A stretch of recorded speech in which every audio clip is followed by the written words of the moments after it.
प्रिय छात्र छात्री और अभिभावक बंधु मैंने प्रज्ञा ट्यूटोरियल एक्सपर्ट को आप समस्त स्वागत। आज एक सुंदर प्रश्न अच्छे लाभ क्षति गोटे पदार्थर प्रकृत क्रय मूल्य ठारू 20% कम कि प्रकृत क्रय मूल्य ठारू 20% लाभ विक्रय कले केते शतकड़ा लाभ हो। अति सुंदर प्रश्न शेष पर्यंत देखा अनुरोध रहा आम यहाँ केमती करवा। आम कौन करिया मन कर तार क्रय मूल्य जो शतकड़ा हिसाब करवा गोटे कथा मन रखा पड़ो जो शतकड़ार कौन कथा आम हिसाब करने से क्रय मूल्य इत्यादि को आम जो 100 धरवा आमको हिसाब करने सहज हुए। मन कर क्रय मूल्य तार x टका सरी क्रय मूल्य 100 टका कौन 100 लिखी दूसरी एक्स मन कर 100 टका तार क्रय मूल्य।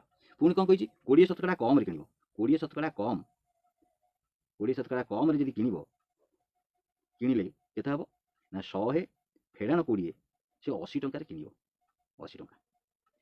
पुणी कौन कही सरी कम किणव पुणी कौन कही क्रय मूल्य ठार प्रकृत क्रय मूल्य 20% लाभ बिक बिकिले केते पाइबो ना 100 युक्त 20 से 120 टकर से बिकवाक पड़ो।